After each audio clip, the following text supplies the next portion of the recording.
Merci beaucoup. Je tiens d'abord à vous présenter les salutations de mes collègues professeurs à la faculté Jean Calvin, ainsi de mon administration.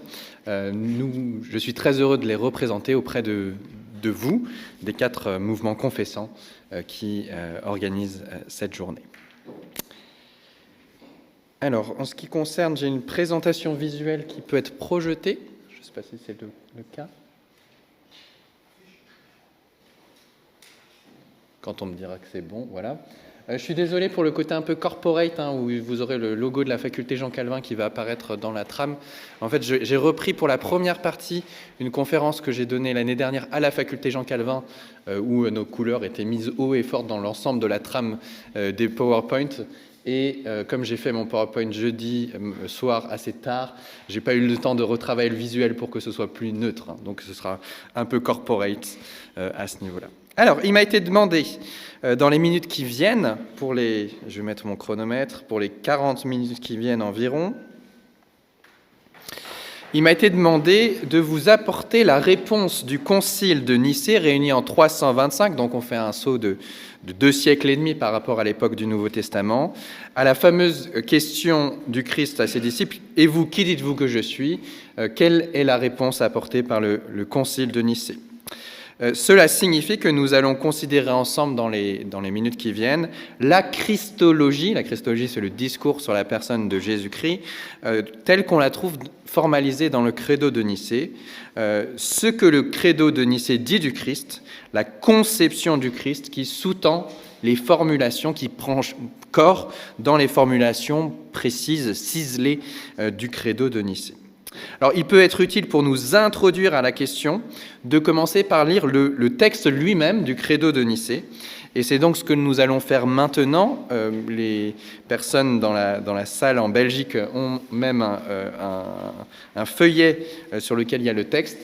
Pour les autres salles, à Strasbourg, à Paris, à Lausanne, vous aurez tout de même le texte qui sera projeté à l'écran. La structure de ce texte est trinitaire, comme toutes les formulations de l'époque de ce qu'on appelait la règle de foi, dont la version la mieux connue par les chrétiens aujourd'hui est le symbole des apôtres. Je crois en Dieu le Père, je crois en son Fils unique, je crois au Saint-Esprit. Nous allons sans doute y revenir. Lisons d'abord donc le credo de Nicée, avec cette première diapositive, au moins pour les personnes à distance. Nous croyons en un seul Dieu, Père Tout-Puissant, Créateur de toutes les choses visibles et invisibles, et en un seul Seigneur, Jésus-Christ, Fils unique de Dieu, né du Père, c'est-à-dire de la substance du Père, Dieu de Dieu, lumière de lumière, vrai Dieu de vrai Dieu, engendré et non fait, consubstantiel au Père, par qui tout a été fait, ce qui est au ciel et sur la terre, qui pour nous, hommes, et pour notre salut, est descendu, s'est incarné et s'est fait homme, a souffert et ressuscité le 3e jour, est monté aux cieux, et viendra de nouveau juger les vivants et les morts. Et au Saint-Esprit. Et le texte se produit par quelque chose qui n'est plus trop dans l'air de notre temps, par des anathèmes qui excluent de la vraie foi ceux qui maintiennent les thèses suivantes. Ceux qui disent « il y a un temps où il n'était pas, avant de naître il n'était pas », il a été fait comme les êtres tirés du néant. Il est d'une substance, d'une essence différente, il a été créé. Le Fils de Dieu est muable et sujet au changement, donc différentes thèses. L'Église catholique et apostolique les anathémise. Alors, dans le temps qui nous est imparti, pour considérer la Christologie de Nicée, je vais évoquer le contexte de la rédaction de ce texte. Deuxièmement, je vais procéder à l'explication du texte lui-même pour montrer ce qu'il enseigne de la personne du Christ. On va faire un peu l'exégèse de ce texte. Et puis troisièmement, rapidement à la fin, puisqu'il ne nous restera plus beaucoup de temps à ce moment-là, je formulerai un avertissement concernant l'usage ou le non-usage que l'on peut être tenté de faire d'un texte comme celui-ci. Donc je vais essayer de le positionner clairement. Quel est le bon usage qu'on peut faire d'un texte comme celui-ci aujourd'hui ? Une mise en contexte, une explication du texte et un avertissement final sur l'emploi contemporain du texte. Premièrement, concernant la mise en contexte, Pourquoi une telle formulation christologique a-t-elle vu le jour ? Une question importante que pose l'étude d'un texte comme le Credo de Nicée est la raison pour laquelle les choses ont dû être formulées d'une telle manière. Et ici, je rejoins le souci exprimé par François Rochat. Comment est-ce qu'on fait le pont entre le Christ du dogme et le Jésus de l'histoire ? Est-ce qu'il faut accepter la thèse que le Christ du dogme est finalement différent du Jésus de l'histoire, qui a eu un processus de rationalisation ou d'hellénisation, de pensée qui finalement met une distance entre ce que les chrétiens croient et ce que la Bible dit de Jésus. Si vous avez lu le Da Vinci Code, vous savez que dans les thèses populaires qui circulent sur Jésus, eh bien c'est Constantin et le Concile de Nicée qui auraient soumis au vote l'idée nouvelle de la divinité de Jésus et que ce serait une idée très tardive dans l'histoire du christianisme. Alors, est-ce que c'est vrai ? Pourquoi a-t-on ressenti le besoin de définir explicitement ce qu'il fallait croire, notamment sur la personne du Christ dans le Credo de Nicée ? La réponse, pour faire court, en bref, est la suivante. Durant les premiers siècles, les chrétiens ont été confrontés à des enseignements divergents qui se sont développés concernant la personne de Jésus et qui, non seulement leur diversité et leur pluralité, qui peut être acceptable au niveau de l'expression, par les conceptions même qui étaient antagonistes et incompatibles, menaçaient l'unité de l'Église et la fidélité à l'Évangile tel qu'il avait été transmis par les apôtres. Autrement dit, le défi auquel ont été confrontés les chrétiens des premiers siècles était celui d'un pluralisme doctrinal qui était tel que des choses contraires, A et non A, étaient dites de Jésus. Jésus est Dieu ou Jésus n'est pas Dieu, il faut choisir sa doctrine ici.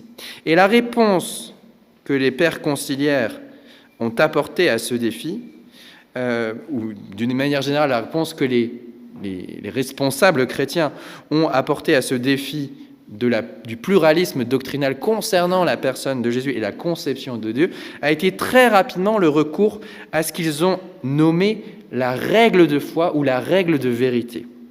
Cette règle de foi a été formulée de diverses manières au cours des décennies qui ont suivi la fin de la période apostolique, et le Credo de Nicée que nous examinons aujourd'hui et dont nous célébrons les 1700 ans, eh bien, constitue une expression décisive de cette règle de foi ou de vérité. Alors de quoi s'agit-il donc ? Quel est ce concept de règle de foi ? Eh bien, la règle de foi désigne tout simplement le résumé employé dans l'instruction des catéchumènes, les candidats au baptême, et dans le culte chrétien pour esquisser les articles essentiels de la foi des chrétiens. Cette règle de foi s'est diffusée dans l'Église ancienne sans être immédiatement mise par écrit et constitue un effort pour transmettre d'une génération à la suivante le fameux modèle des saintes paroles dont parle l'apôtre Paul en 2 Timothée 1,13. Retiens dans la foi et dans l'amour qui est en Jésus-Christ la forme ou le modèle des saintes paroles que tu as reçues de moi. Le langage paulinien, dans ce passage de 2 Timothée 1,13, suggère une forme de résumé de l'enseignement chrétien que Paul a donné à Timothée. Karl Truman, dans son livre The Creedal Imperative, l'impératif d'avoir un credo, d'avoir une confession, écrit que le mot pour forme en 2 Timothée 1,13 décrit un modèle, une forme ou une norme qui est destinée à fonctionner comme un guide digne de confiance ou fiable. Ainsi, ce que Paul dit ici est « Timothée, assure-toi que ton enseignement est sain en utilisant comme règle de base la norme d'enseignement que tu vois à l'œuvre dans mon ministère. » Et Paul enjoint Timothée non seulement de conformer son enseignement au modèle des saintes paroles que Paul a enseigné à Timothée, mais aussi au chapitre suivant, d'en faire de même à la génération suivante. De Timothée 2,2, bien connu, « Et ce que tu as entendu de moi en présence de beaucoup de témoins, confie-le à des hommes fidèles qui soient capables de l'enseigner aussi à d'autres. » Donc là, vous avez 4 générations. Paul qui transmet à Timothée, qui transmet à d'autres hommes, qui vont transmettre à d'autres hommes. D'accord ? Et ça, c'est après avoir parlé, juste au chapitre présent, d'un modèle des saintes paroles que Paul a enseigné à Timothée.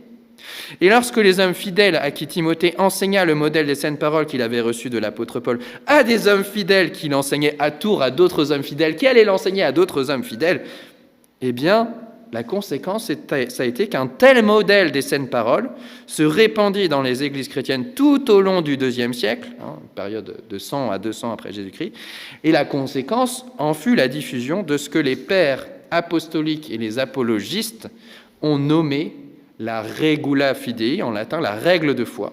Il parlait plutôt en grec, cela, et il s'agit d'un texte transmis oralement et dont la forme n'est pas fixée à la lettre. Il n'y a pas une seule manière de la transmettre, il n'y a pas une seule formulation qui est retenue, et qui connaît donc des variations suivant les temps et suivant les lieux.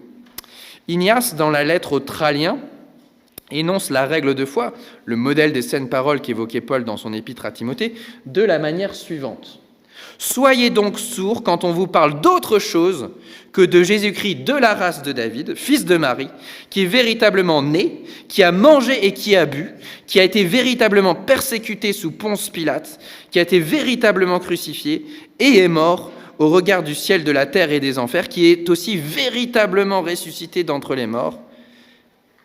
C'est son Père qui l'a ressuscité. Voilà. C'est son Père qui l'a ressuscité, et c'est lui aussi, le Père, qui, à sa ressemblance, nous ressuscitera en Jésus-Christ, nous qui croyons en lui, en dehors de qui nous n'avons pas la vie véritable.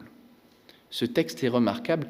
Il date de 110 après Jésus-Christ, à peine 50 ans après les dernières épîtres pauliniennes, selon la datation la plus conservatrice.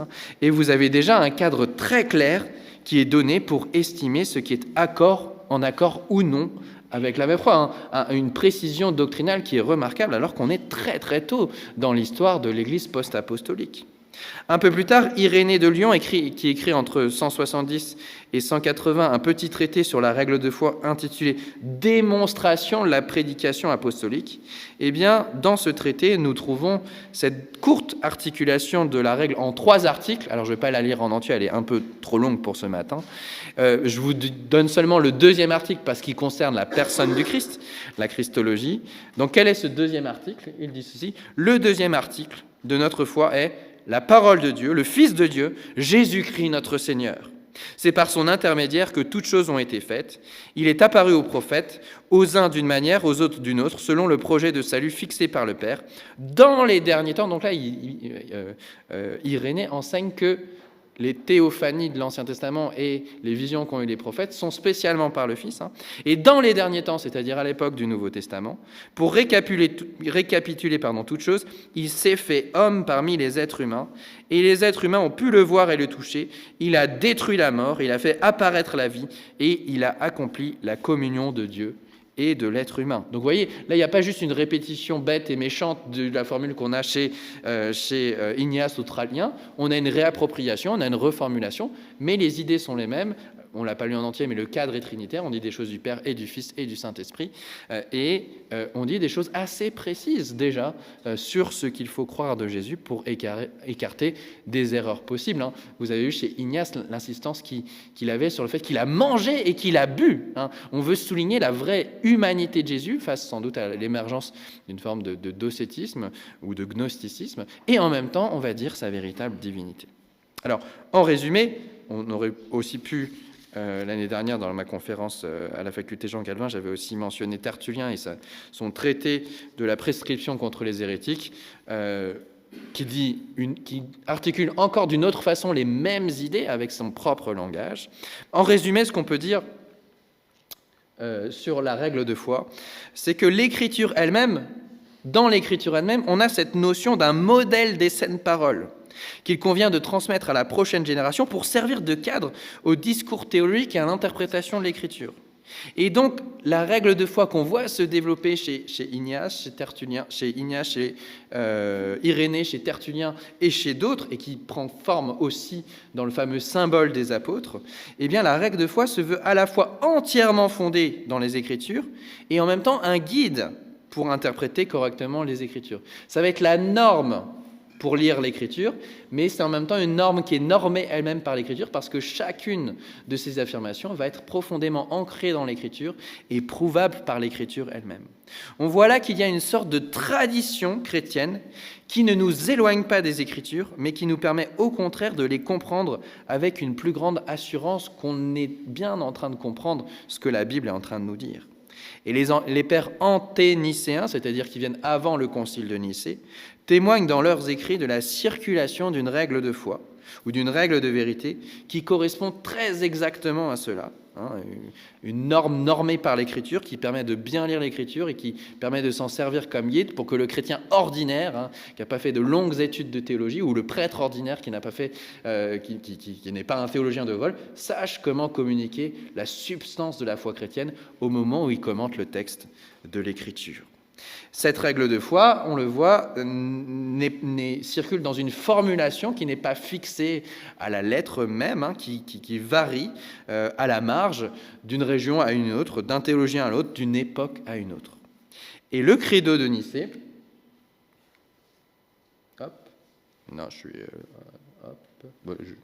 et le credo de Nicée, j'ai oublié une slide que j'avais prévue. Et le credo de Nicée s'inscrit entièrement dans ce contexte de formulation plurielle de l'unique règle de foi chrétienne. La doctrine est la même d'une expression à l'autre de la règle de foi, même si l'expression varie d'un texte à l'autre. Donc, unité de substance en ce qui concerne ce qui est communiqué, la doctrine elle-même, mais pluralité d'expression de cette même vérité. Le credo de Nicée apparaît dès lors comme l'expression dans son contexte précis de cette antique règle de foi fondée sur l'enseignement des apôtres tel qu'il est documenté dans le Nouveau Testament lui-même.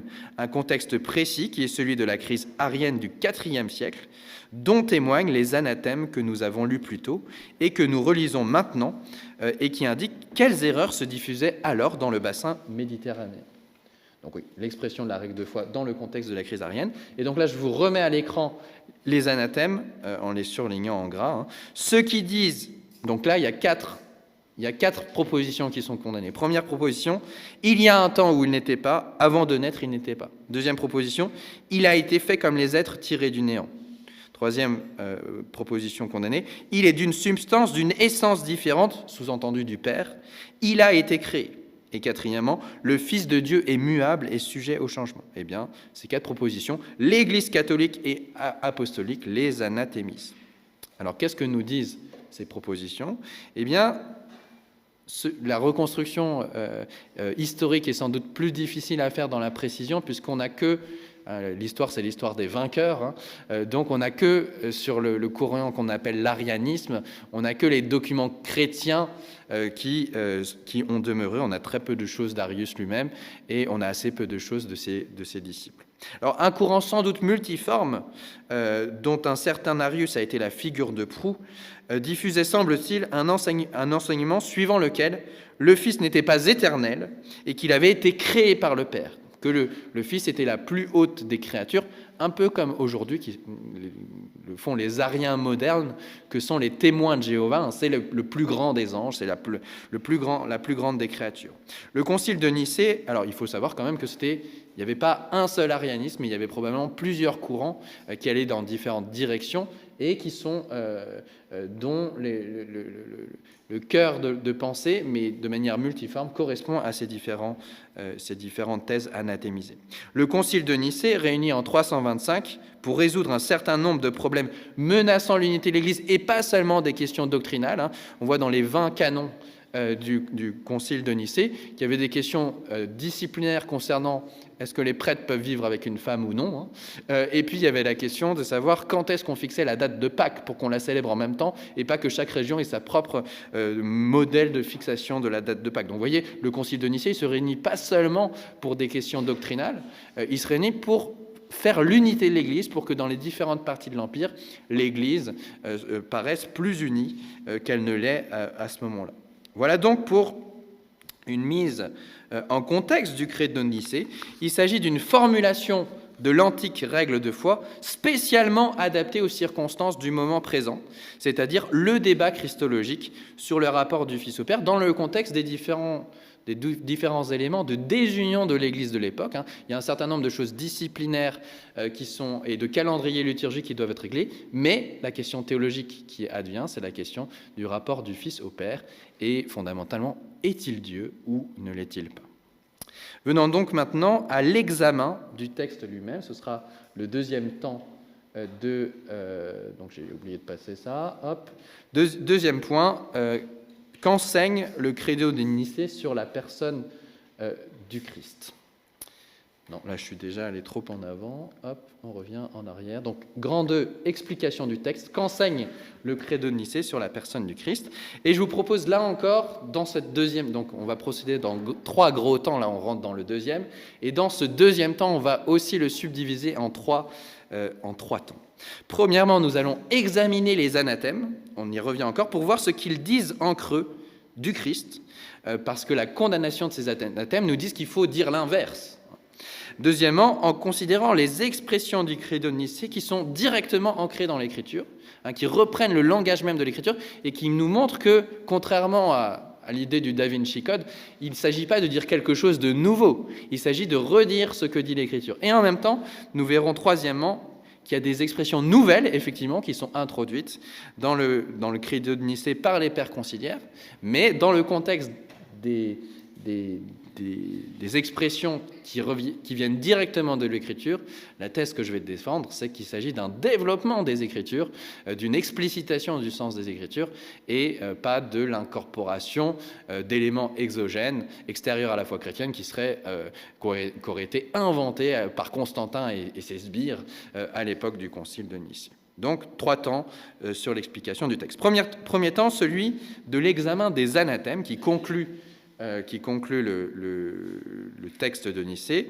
Et donc, on va regarder ce que Nicée rejette et ce qu'implique le rejet de ces thèses pour notre conception de la personne du Christ.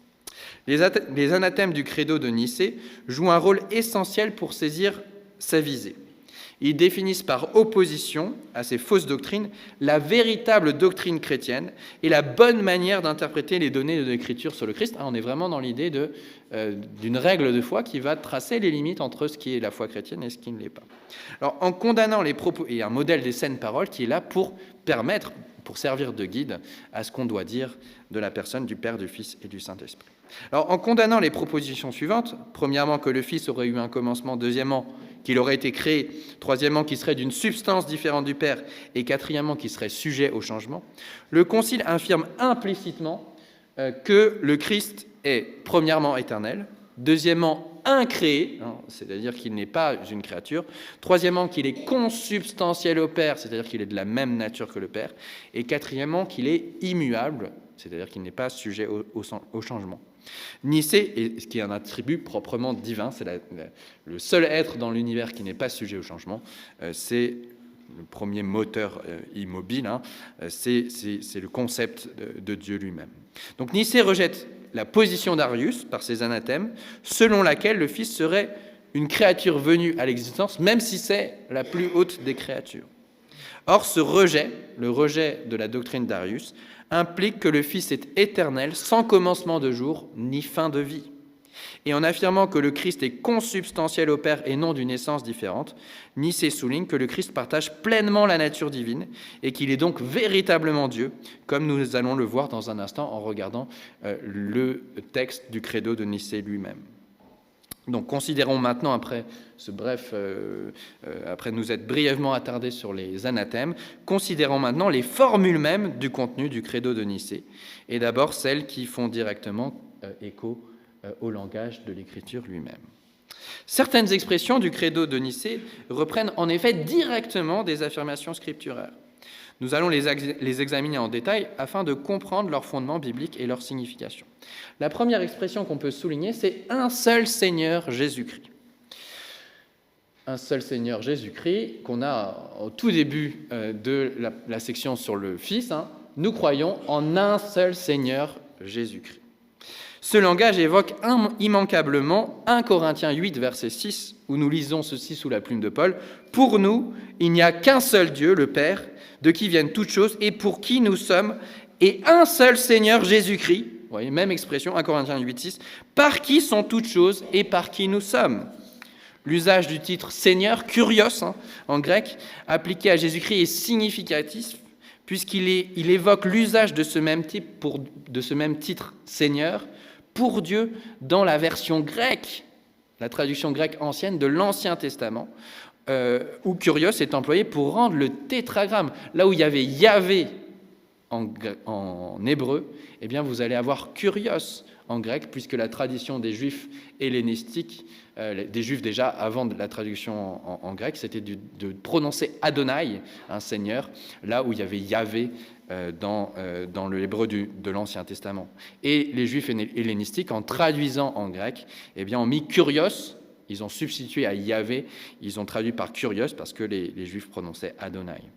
En affirmant que Jésus est le seul Seigneur, Nicée confesse son autorité divine et sa relation unique avec le Père.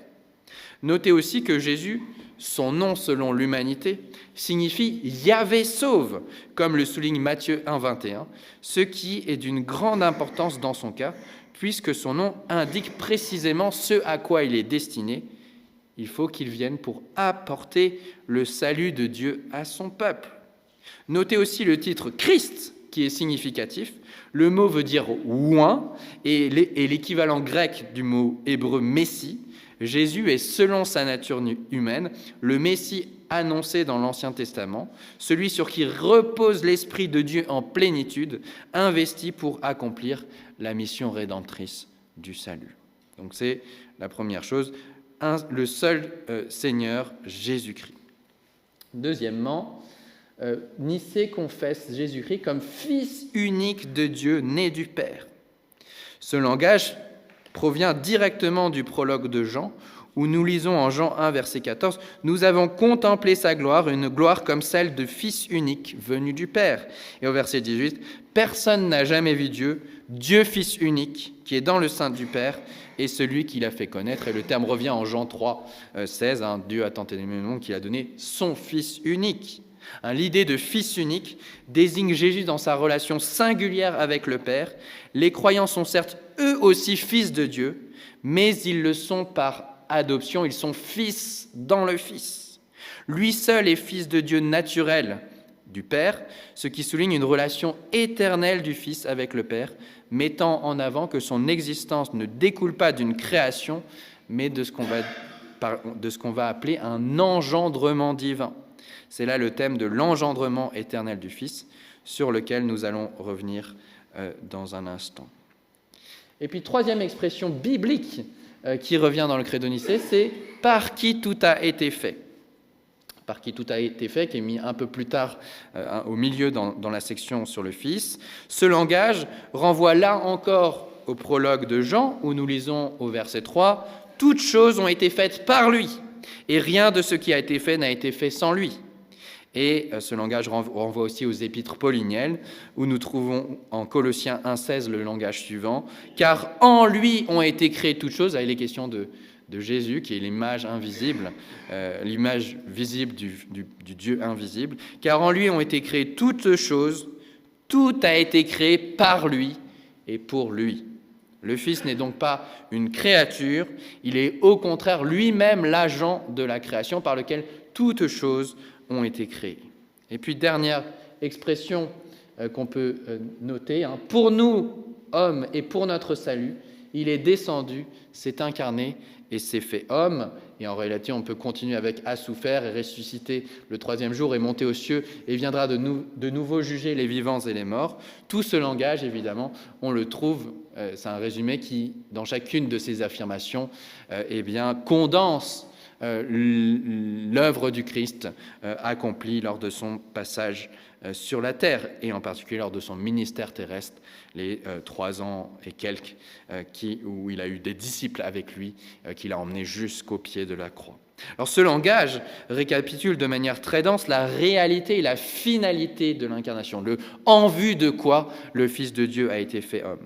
L'incarnation consiste dans le fait que le Fils éternel de Dieu est descendu du ciel, selon le langage de Jean 3, s'est incarné et s'est fait homme, revêtant ainsi notre humanité. Le Verbe a été fait chair, verset 14 du prologue de Jean. La finalité de l'incarnation est désignée comme le salut de l'humanité, comme l'enseignait aussi déjà l'apôtre Paul, 1 Timothée 1,15. Jésus-Christ est venu dans le monde pour sauver des pécheurs, dont je suis le premier, ajoute-t-il. Mais la finalité là, pourquoi Jésus est venu dans le monde? Pourquoi s'est-il incarné? Eh bien, pour sauver des pécheurs, pour nous, les hommes, et pour notre salut. Vous voyez, le langage n'est pas très éloigné. Le langage de Nicée, à la suite de l'Écriture, signale donc que l'incarnation du Fils s'inscrit dans le plan de salut voulu et mis en œuvre par Dieu, son Père. Alors, un rapide examen, on va très vite, j'en ai conscience, un rapide examen de ces différentes formulations qui témoignent d'un fort ancrage biblique démontre que le credo ne cherche pas à innover, mais bien à garder le bon dépôt de la foi chrétienne, comprise dans les Écritures, à garder ce bon dépôt de la foi et à le transmettre à la génération suivante.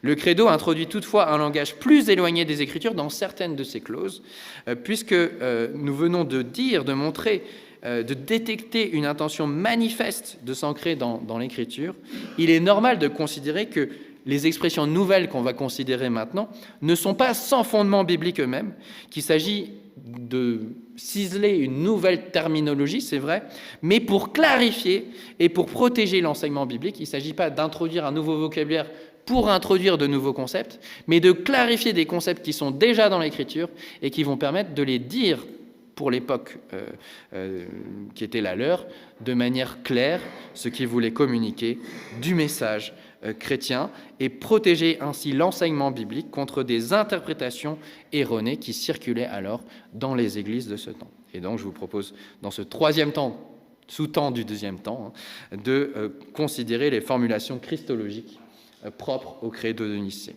Alors, si Nicée s'appuie sur l'Écriture, il introduit aussi des termes ou expressions qui ne figurent pas expressément dans la Bible, mais dont la fonction est de préciser le sens de la doctrine chrétienne.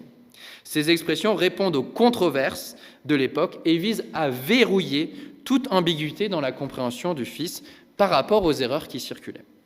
Premier type d'expression que je mets en avant, c'est l'expression avec ce redoublement caractéristique du credo nicée, Dieu de Dieu, lumière de lumière, vrai Dieu de vrai Dieu.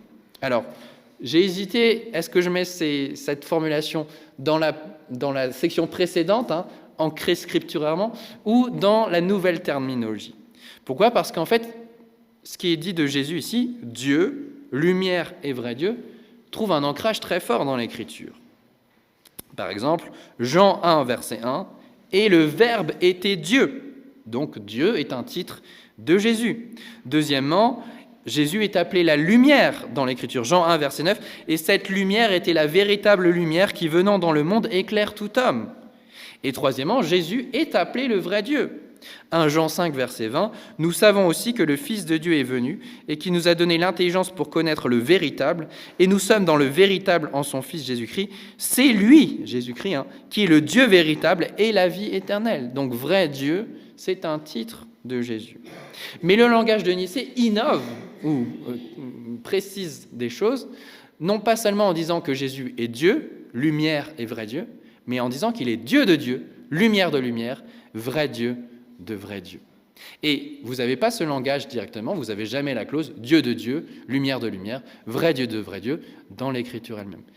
Ceci dit, on voit que c'est assez facile de prouver l'ancrage scripturaire de ce langage. Pour prouver que c'est biblique, il suffit de prouver trois choses. Est-ce que le Père est Dieu? Est-ce que le Père est lumière? Est-ce que le Père est vrai Dieu? La réponse est oui. Est-ce que Jésus vient de Dieu? La réponse, par exemple en Jean 14, sera très claire. Oui, il est envoyé du Père, il est de Dieu. Et donc, est-ce que Jésus lui-même est Dieu et lumière et vrai Dieu? On vient de le dire, c'est le cas.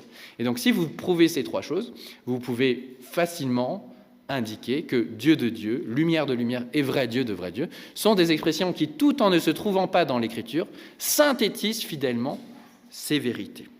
Donc, la contribution linguistique terminologique du credo nicée ici, c'est le redoublement des expressions qui constitue un développement significatif. Ce redoublement sert d'abord à exprimer la pleine égalité du Fils avec le Père. Par ces répétitions, le credo de Nicée vise à exclure toute ambiguïté qui pourrait suggérer que le Fils est une divinité inférieure ou dérivée dans un sens subordonné, qui ne serait pas autant Dieu que le Père. Mais surtout, le redoublement des termes est coordonné par la préposition « de », qui sert ici à dire la relation d'origine du Fils.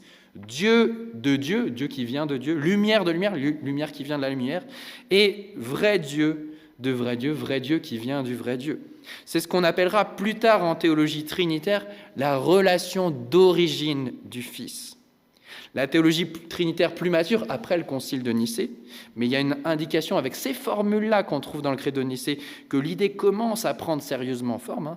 L'idée, la théologie trinitaire plus mature, explique sans détour que le Père et les Fils ont absolument tout en commun. Il n'y a aucun attribut divin que le Fils n'a pas. Tout ce que le Père a, le Fils le possède aussi. Ils possèdent tous deux l'unique et simple essence divine. Et donc la seule chose qui peut distinguer le Père du Fils, ce n'est pas quelque chose qui est de l'ordre de l'essence divine, c'est-à-dire de ce qui fait que Dieu est Dieu, mais quelque chose que désigne leur nom. On va parler de nom personnel, Père pour le Père et Fils pour le Fils. Or, qu'est-ce qu'un fils dans sa relation à son Père ? Eh bien, ce qui fait qu'un fils est un fils, c'est que le Fils est le Fils de son Père. Le Fils est engendré par le Père. Il vient de lui et tire de lui sa nature. Et la théologie trinitaire va donc dire que la propriété personnelle du Père, c'est l'engendrement, et que la propriété personnelle du Fils, c'est la filiation. Et donc le Père est Dieu, et lumière est vrai Dieu, et le Fils est Dieu de Dieu, lumière de lumière, et vrai Dieu de vrai Dieu. Ce langage qu'on a là de dédoublement, il est déjà en train d'impliquer cela, il ne le dit pas très clairement, mais il sous-tend la théologie trinitaire qui va se développer dans les décennies qui vont suivre. La deuxième expression sur laquelle j'attire votre attention, c'est de la substance du Père, ektes ousias tou patros en grec. Le credo de Nicée introduit ici le langage philosophique. Hop, ici, de la substance du Père, le langage philosophique de l'ousie grec, c'est-à-dire de la substance en latin. Cette expression ousia exclut toute idée que le Fils pourrait être d'une nature autre que celle du Père. Il n'est pas moins Dieu que son Père, mais il est Dieu de Dieu, possédant avec lui l'unique essence divine. Alors, si le langage est innovant, on peut néanmoins rapprocher cette idée de celle qu'on trouve en Hébreux 1, verset 3, où il est dit que le Fils est l'empreinte de la personne du Père et le reflet de sa gloire. Il est le reflet exact de la personne du Père, mais en étant une autre personne. Il est le même, mais différent. Et cela nous conduit à la prochaine expression, il est engendré, non fait. Il est engendré, non pas créé. Ce langage de l'engendrement est un développement du langage biblique du Fils unique. Un contraste est volontairement souligné ici. L'engendrement n'est pas du même ordre que la création. Lorsqu'on crée quelque chose, on crée quelque chose de différent de soi. Mais le Fils n'est pas quelqu'un de différent du Père quant à la nature. Ils sont un seul et même vrai Dieu. Dès lors, le credo affirme l'engendrement du Fils par le Père pour dire que le Fils vient du Père, lumière de lumière, mais de telle manière qu'il n'est en rien inférieur au Père, car il n'est pas sa créature, mais son Fils seul engendré. Le contraste engendré, non pas créé, vise nettement à rejeter la position arienne qui considérait le Fils comme la plus haute des créatures. Et puis, on en arrive à la dernière formulation sur laquelle j'attire votre attention, consubstantiel au Père. Ce terme est sans doute la contribution principale au plan théologique du langage de Nicée. Il affirme que le Fils partage la même essence divine que le Père. Ce terme a été choisi pour s'opposer à l'idée qui circulait que le Fils était homoiousios, c'est-à-dire de nature semblable à celle du Père. Semblable. Proposée par des ariens modérés qui cherchaient une formule de conciliation. Nicée s'oppose. Et c'est là où vous dites que parfois un petit i fait la différence, un iota. Il y a une différence de nature extrême entre homoiousios, qui veut dire similaire au Père, et homoousios, qui veut dire identique, de la même substance que le Père. Le Fils n'est pas seulement la plus haute des créatures, dont on pourrait dire que parmi les créatures, c'est celle qui ressemble le plus au Père, mais il est consubstantiel de nature identique à celle du Père. Vous voyez que ces termes, bien que non bibliques en tant que tels, ils ne sont pas dans l'Écriture, homoousios n'est pas dans l'Écriture, sont employés pour protéger la lecture correcte de l'Écriture et exclure des interprétations erronées qui menaçaient l'unité doctrinale de l'Église et qui servent aussi à une compréhension plus mature de ce qu'on peut dire de la Trinité divine. Ce langage permet finalement d'articuler finement les vérités bibliques très simples à prouver par l'Écriture, que premièrement, il n'y a qu'un seul Dieu, deuxièmement, que le Père est Dieu, le Fils est Dieu, le Saint-Esprit est Dieu, troisièmement, que le Père n'est pas le Fils n'est pas l'Esprit, l'Esprit n'est pas le Père, et quatrièmement, que le Père, le Fils et le Saint-Esprit sont Dieu dans cet ordre. Le recours au langage de l'ousia ou de la substantia, le concept de l'engendrement éternel du Fils qu'on trouve ici à Nicée, marque un tournant dans la formulation théologique en offrant un vocabulaire de plus en plus précis pour articuler la doctrine trinitaire face aux compréhensions erronées qui circulaient. Et pour terminer, puisque c'est le temps de terminer, un double avertissement final concernant l'usage du credo de Nicée. En guise de conclusion, je souhaite formuler 2 avertissements sur la manière concernant notre recours, ou parfois absence de recours, au credo de Nicée dans notre réflexion christologique. Premièrement, ne pas négliger le travail accompli à Nicée dans une sorte de mouvement ou de repli de type bibliciste, suivant lequel la tradition chrétienne ne sert à rien et que la tradition a tendance à agréger purement et simplement des doctrines extérieures dont il faudrait se débarrasser. Certains pourraient en effet penser que nous pouvons nous passer des formulations conciliaires en nous en tenant uniquement au langage de l'Écriture, les considérant comme superflus ou comme un ajout humain inutile.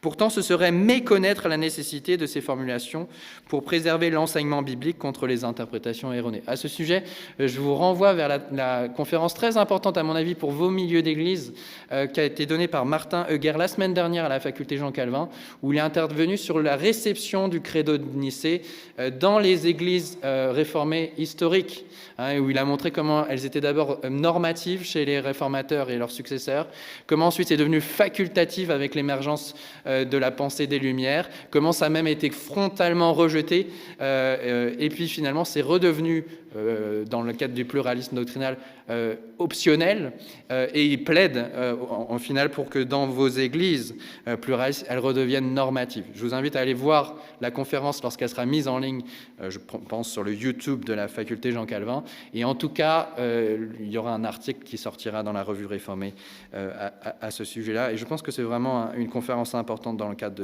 de vos unions et de vos unions d'église.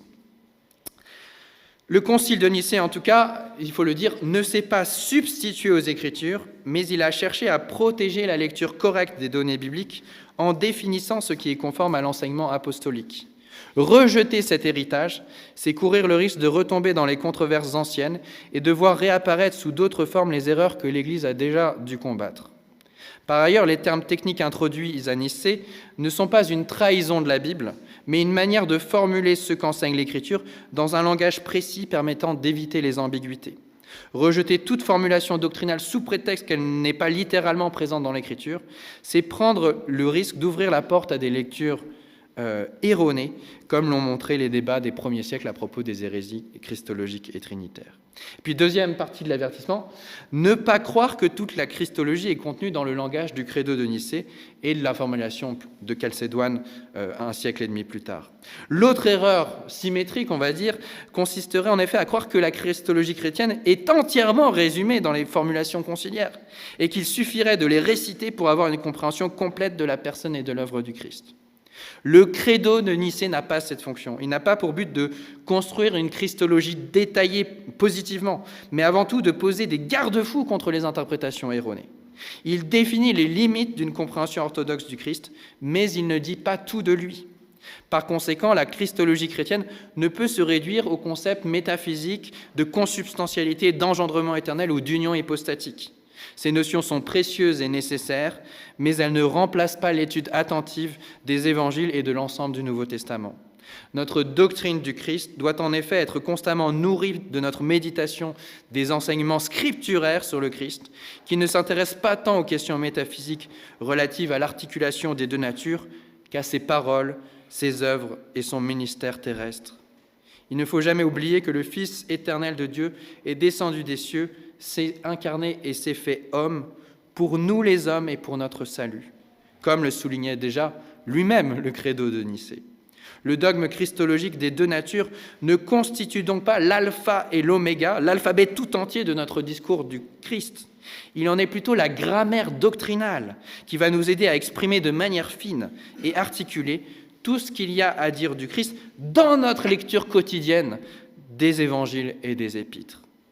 On ne peut faire de la christologie en se contentant d'analyser des définitions dogmatiques. Il faut toujours revenir à la révélation scripturaire qui nous montre non seulement qui est le Christ, mais aussi comment il agit et parle parmi les hommes. Le credo de Nicée s'avère ainsi être un outil précieux pour la théologie chrétienne. Il nous donne un cadre essentiel pour éviter les dérives doctrinales et formuler correctement la foi chrétienne en Jésus-Christ. Mais ce cadre ne doit donc ni être ignoré, ni être pris comme la christologie tout entière. Ignorer Nicée, c'est mépriser un travail de clarification crucial pour la compréhension de la christologie biblique. Mais prendre Nicée pour la christologie tout entière, c'est risquer d'avoir une foi réduite à des concepts abstraits, sans lien avec la présence vivante du Christ, révélée dans l'Écriture et expérimentée dans l'Église par la piété chrétienne. Ainsi, le credo de Nicée doit être une boussole pour nous orienter dans l'étude de la révélation divine, une boussole parfaitement orientée, et même sans erreur, mais qui ne remplace pas la parole de Dieu elle-même, qui reste non seulement la seule norme ultime de la foi chrétienne, mais aussi la nourriture dont nous avons besoin quotidiennement pour grandir dans la foi.